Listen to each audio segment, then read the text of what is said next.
Hello, welcome to Sports Weekly. On today's show...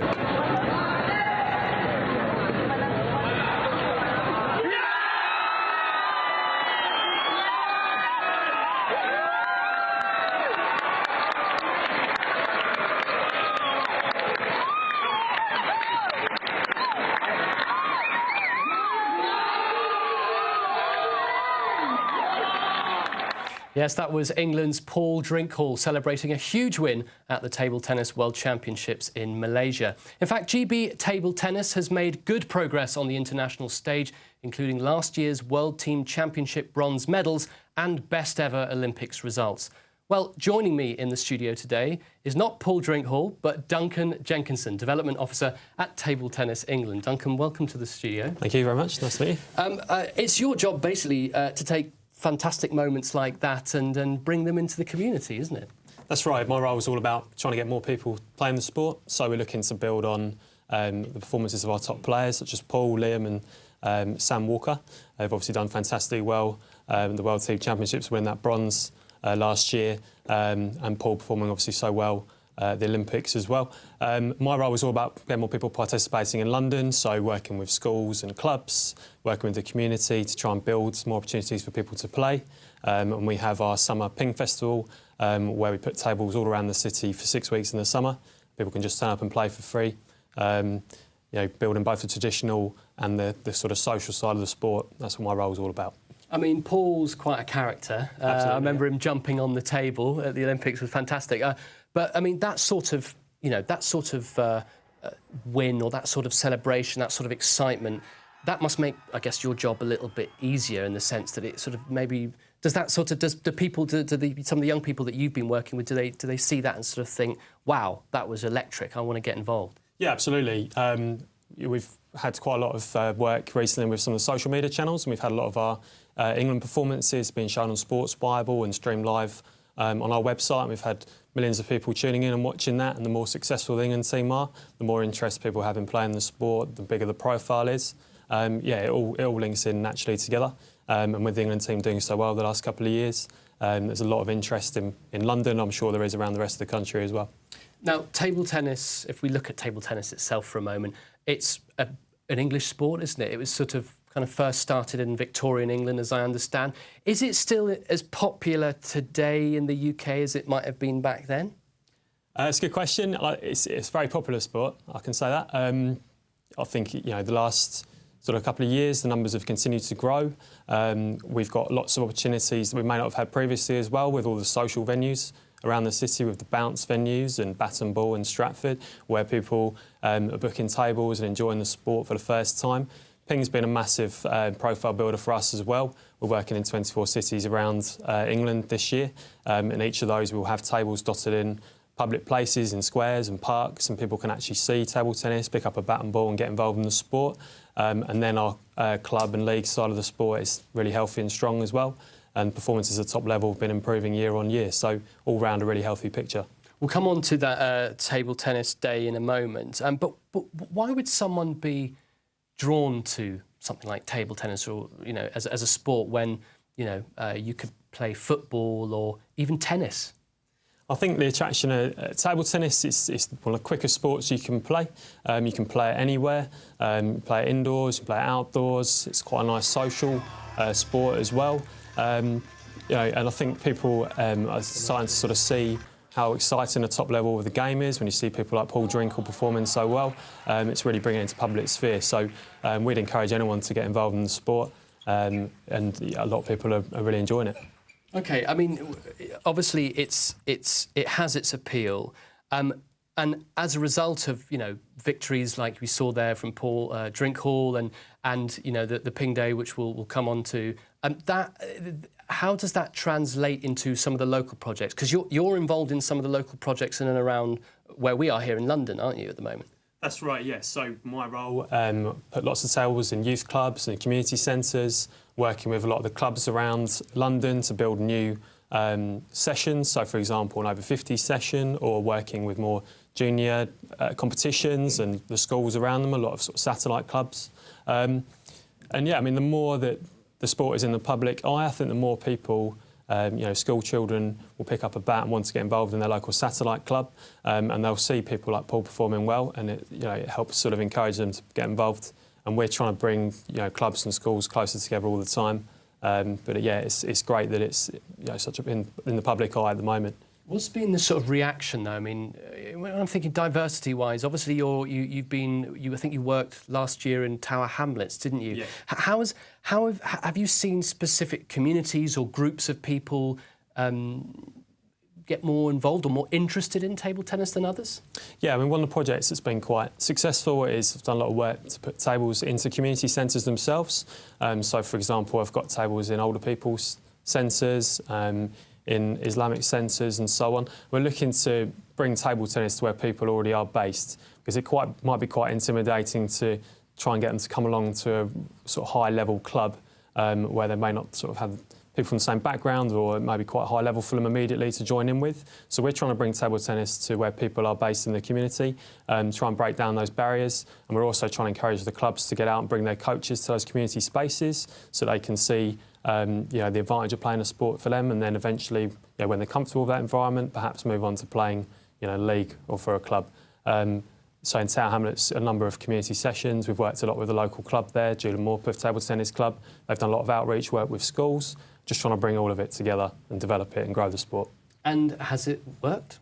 Yes, I mean, we've got, I've sort of moved on to a remit around the whole of London, but I have a lot of communication with the club and with the schools and with the sort of community sessions we've started, and we've got really healthy numbers still playing the game. The club is performing really well. They have an open junior session on a Saturday morning that's really well attended. So I think there is a legacy of the previous work we've done there. That kind of model is something that other area officers like myself have done, where they've really focused on a specific either borough in London or a sort of town or city. They've tried to build sustainable long-term growth for the sport. We don't just sort of come in, buy some equipment and then move on. We try and make sure sessions stay in the long term. And that's nationwide? That's nationwide. So there's equivalents of myself dotted regionally around the country, and our responsibility is to try and grow the sport within our particular area. So mine is London. My manager covers East Anglia. My colleague, Surrey, Sussex, Kent. We work as a team to try and grow the sport in the South East. And it's not just for young people or people who watch matches like that one with Paul Drinkall and kind of get excited. It's also, as I understand it, for perhaps the elderly as well can play. Am I getting that right? Because I mean, I see how fast it is. I mean, I've played table tennis before, and it can get quite hectic, and it's very exciting. But at the same time, it is at a table. Can you play it as fast or as slow as you want? Have you found that you've had many takers from the older generation? Yeah, so I think we're a natural fit for people of older ages to keep playing. It's the kind of sport where you don't need to be hugely active to still enjoy a game of table tennis. It's a really social sport. We do a lot of work with sort of over 50s groups where perhaps they run a session for a couple of hours and they'll play table tennis for most of that period, but also socialise and have tea and coffee and catch up and talk about various things. And we've worked a lot with one of our partners, Bounce Alzheimer's Therapy, and there's a lot of research that playing table tennis slows down the effects of dementia in older age as well. So it's a really healthy sport to play, both physically and mentally, into older age. And we have people playing, any age from 5 to 95. We have people playing table tennis, really enjoying the sport, and socialising and engaging well. So we've done a lot of work in that area. Just briefly, Duncan, how do you actually engage, though, at that moment? I mean, do you provide tables? Do you advise them how to expand or how to encourage, whether it be young or old? What's the actual sort of work on the ground? How is that actually done practically? It's very much depends on the group and the venue and so on, but the idea is to try and provide the equipment they might need. So we might put some funding towards getting new tables, bats and balls and so on. It may be finding a suitable coach to try and get that a bit more organised, a bit of a serious setup, finding them a link to a local venue, like a club, maybe having a coach coming through from the club. It very much depends on what the group's looking to do. But the aim is to try and have long-term, sustainable table tennis taking place. So, sessions paying for themselves. For example, I've worked with South Croydon Table Tennis Club. We're working to put some tables into new community centres around their main hub, and then encouraging the community to join the club, as well as providing opportunities for members to play more regularly. So something a bit holistic like that.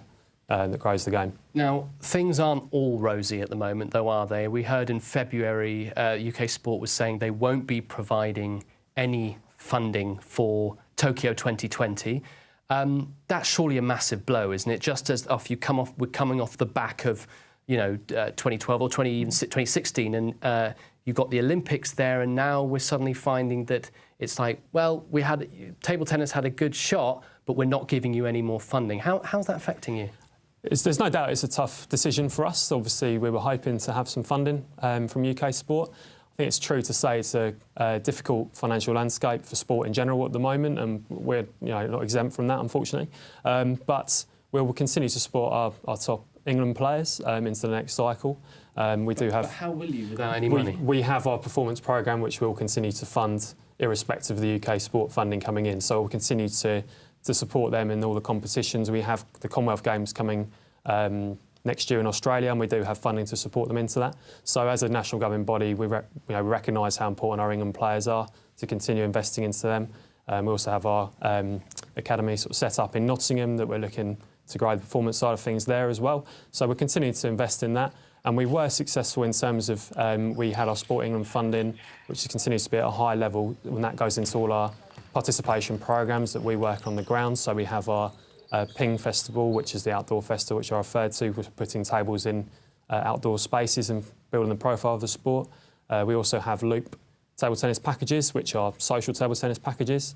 So we put tables into clubhouses, into community spaces as well, which we're looking to launch into university campuses. And the idea of that is we're looking to bring table tennis to where people already are congregating, and then they can see the sport in front of them and they'll be encouraged to come and play. So we still, the funding picture it's obviously a challenge on the performance side, but we do have the funding to support our top players, and we still have funding from Sport England for all our participation projects. But you challenged that. I mean, I remember, there was a challenge over funding, and British Table Tennis lost that challenge. It does seem strange that, given, especially in my introduction, you heard about the bronze medal golds and the Olympics, and I know that Olympics and generally sport in this country, as with a lot of countries, is measured on medal success. Yeah.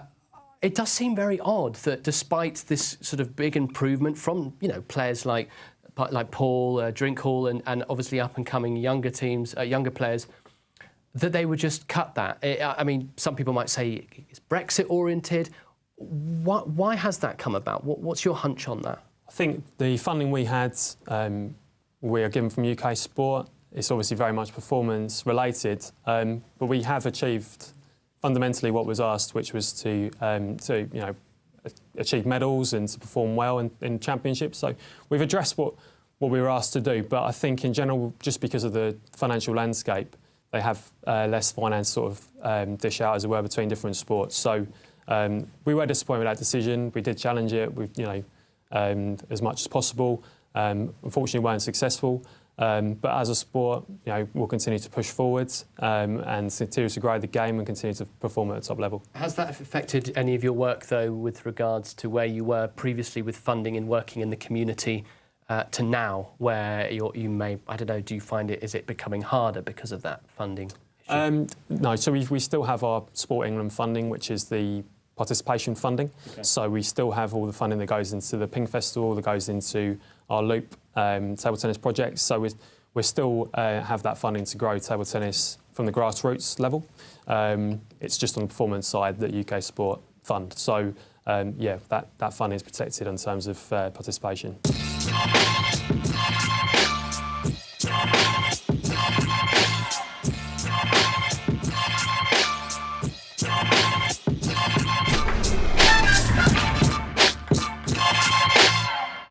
Now, you've been speaking to, as I understand from your sort of own research when you got the job, you've been speaking to local businesses, authorities, leisure centres and so on, to get some sort of feedback on what's the best way to sort of push table tennis forward locally or in the community. What are they telling you at the moment?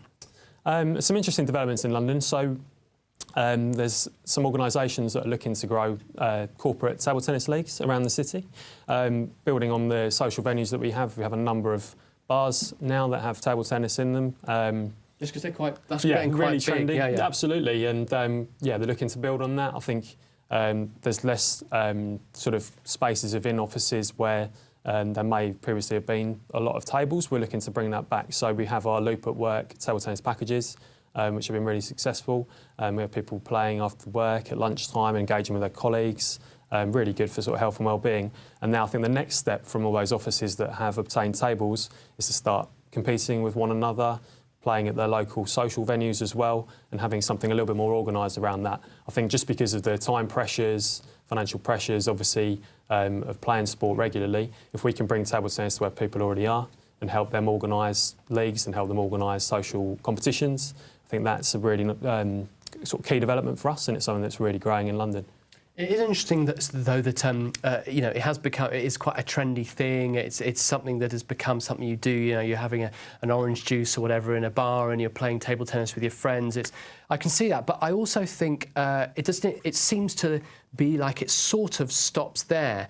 And I go back to that funding issue again. That do you think that perhaps table tennis, at least in the UK, has maybe sort of reached its peak, had its sort of Andy Warhol 15 minutes of fame moment, and now, because of the uncertainty politically as we go into leave Europe, that now, you know, that maybe table tennis will always be just fondly remembered for playing in your living room or outside in your garden?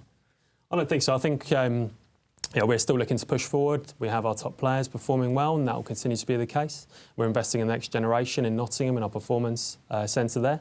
And I think table tennis is always growing in the public eye. I think, you know, 10, 20 years ago, you wouldn't have seen tables in parks, you wouldn't have seen them in squares, you wouldn't have had them outdoors in the summer, you wouldn't have had all these social venues. And our clubs and leagues continue to be strong and popular. So I think we're in a good position as a sport. I think we need to accept that the financial landscape is challenging, so we need to find ways to work around that. But we have some really exciting projects that we're working on currently. And I think table tennis will continue to grow and continue to be popular. You obviously, you mentioned, I know you've been mentioning throughout this interview about the Ping summer Ping tournaments or outside. It's sort of like a table tennis day, isn't it? And you've got one coming up this year, is that? That's right, yes. So Table Tennis Day is something we've run the last couple of years, and it'll be in mid-July, and we're looking to run that in Manchester this year, and that'll build around Ping, so that'll be the summer festival. Table Tennis Day is obviously one specific day, and we'll have some of our top England players attending, and we'll have some fun challenges for the public to get involved with, and and around the country as well as that main event in Manchester. We'll encourage, you know, schools and clubs and social places to run some table tennis as well. And I think last year we had numerous activities taking place. I attended a couple in London, one in a civil service league, having a big kind of open day and getting lots of people playing at their venue there.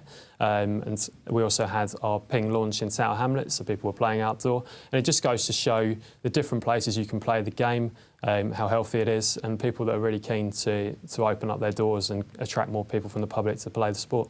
And have you found a trend of people who kind of, you know, who've picked it up more? I mean, has it been more girls than boys, boys than girls? Have you found, you know, different genders, races, or just everyone playing it and enjoying it? Yeah, I mean, all ages, genders, backgrounds we've seen playing.